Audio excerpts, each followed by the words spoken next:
What's up, everyone? Welcome to today's video. Welcome to the Video Game Fight School channel. Thank you very much for tuning in. So I wanted to go back and tap into comic relationships with the expected Gotham Knights game. And just recently, I think there might be a comic that's actually worth reading in regard to how we can see where the connections for the Gotham Knights game is coming from. Now, I do want to also go ahead and, put out a disclaimer here and just confess and say, it's a little subjective as to the way all of this stuff is, taking. And so when we're looking at this article that I wanted to point out for you guys, it's going to be based on opinion of the writer. So in a sense, they're probably going to have some opinions that we're probably going to look at and say, well, I think that's way too much out there. And we may just have to kind of, bear with because, like I said, everyone has a perspective that they're coming from. So this article that I found on Screen Rant pretty much says that the Gotham Knights is taking inspiration from Batman's coolest era. This is written by Ewan Patterson. I think that's the name of the author. And they said Gotham Knights' story shares a lot in common with Batman Reborn, a DC Comics event that focused on the Bat family following Bruce Wayne's death.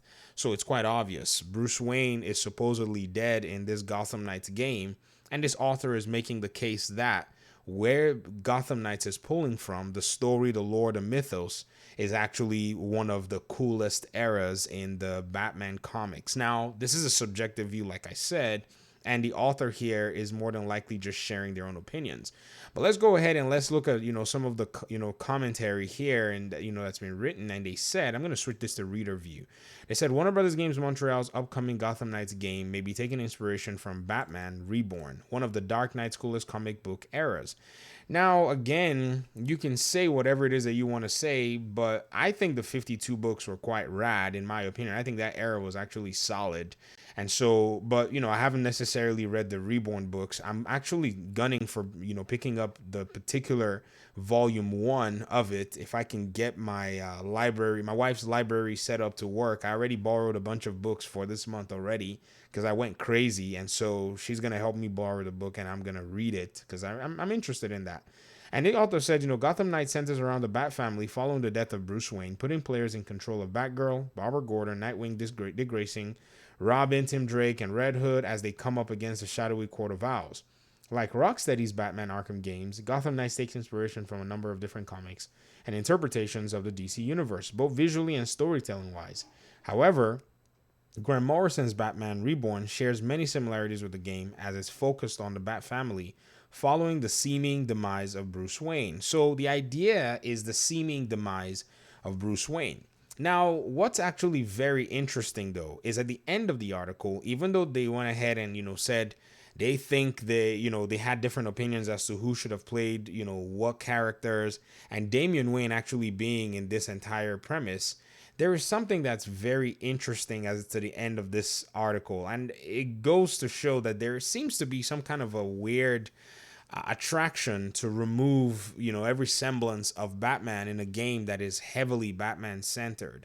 And I'll state my reasons why in this video, but let's go ahead and read the conclusion because I don't want to read all this stuff and, bore you guys. So this says, like Batman Arkham before, Gotham Knights takes inspiration from a variety of comic interpretations, but its connections to Batman Reborn and other recent comics feel particularly noteworthy. Well, the 52 comics seem to be the closest, in my opinion anyways. Now, it says the majority of Batman's games have justifiably focused on the Caped Crusader and pushed allies like Batgirl into the periphery. That's not true.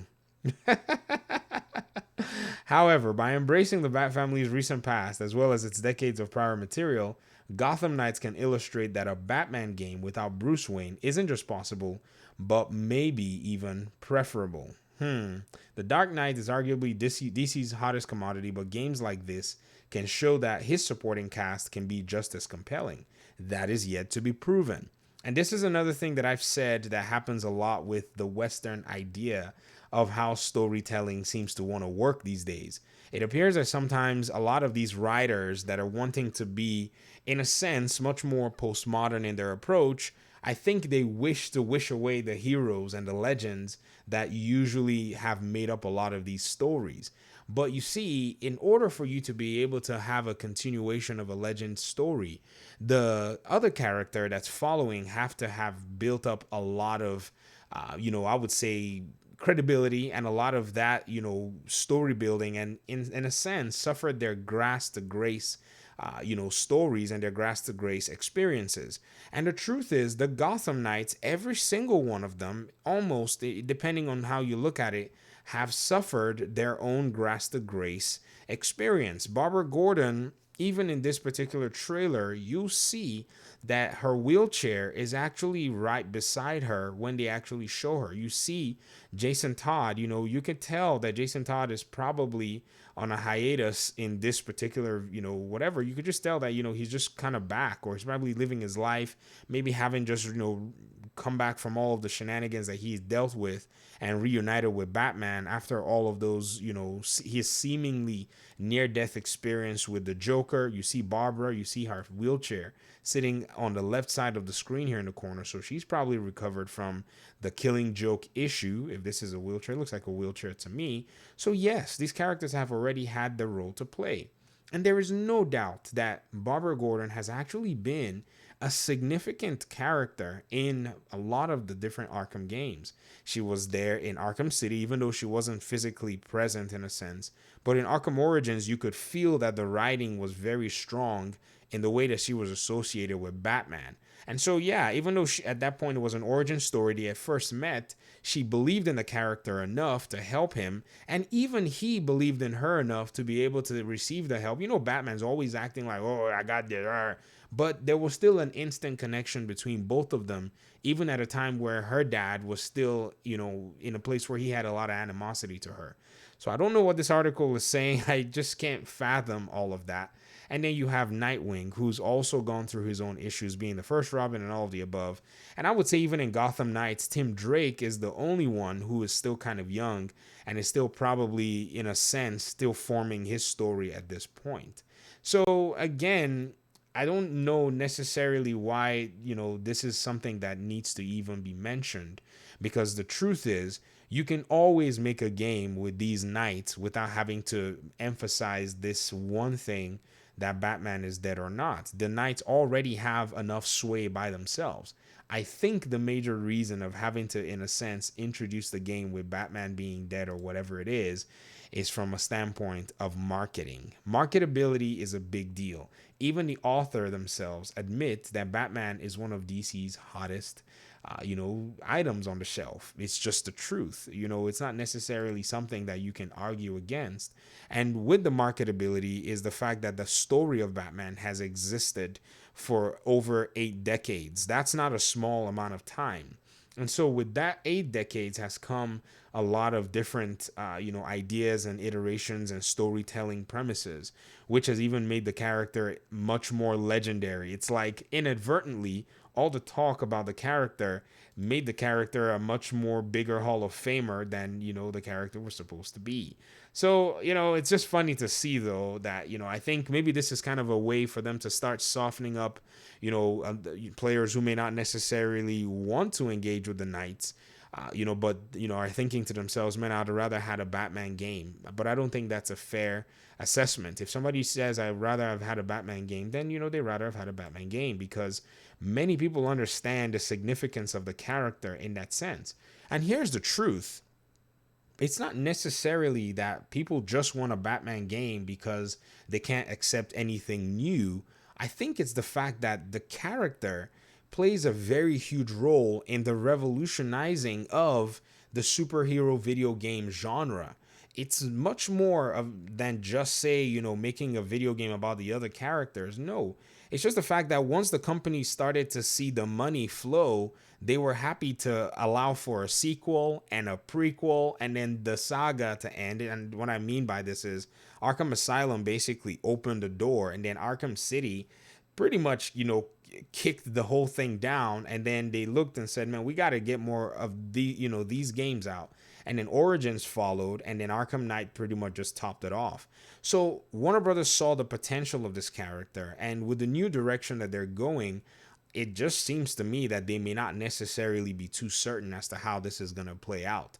Because again, the game seems to have missed an opportunity. It would have really resonated a lot if this game was, and this is Gotham Knights, was a Batman game, or a game that had a Batman centered focus. And at the end of the day, it was having a sort of a coinciding release, or at least release of the similar window with the Batman movie coming out. But now the game is going to be its own thing. It's going to have to explain to everybody in the universe how Batman is supposedly dead when you're seeing a Batman movie. And it really does, in a sense, confuse a lot of things. But, when they probably greenlit this game, I don't think they had probably greenlit the movie. So it just happens to be a coincidence in that sense. But Batman is still the legend. We still like the other characters, no doubt about that. In fact, we enjoyed them and loved them more because of the way they've interacted with Batman. And it's nice to be able to see a game with them. But if they want to make a game with these characters, I strongly suggest that these developers go ahead and just make a darn good game, and marketability would sort itself out. Because at the end of the day, marketability is something that you still have to deal with. But if your game is a solid game, then it would do the job by itself. It'll market itself. Nobody really thought that, we would be excited for a Wolverine game. But yes, Wolverine is a solid character, but still, if they don't make a compelling video game out of the character, he's not going to sell any copies. But because we now know that Insomniac can make a compelling game, we're looking forward to that Wolverine iteration. And this has been the case with, pretty much any game you want to talk about, or games that you want to think about, like, Tomb Raider or whatever it is.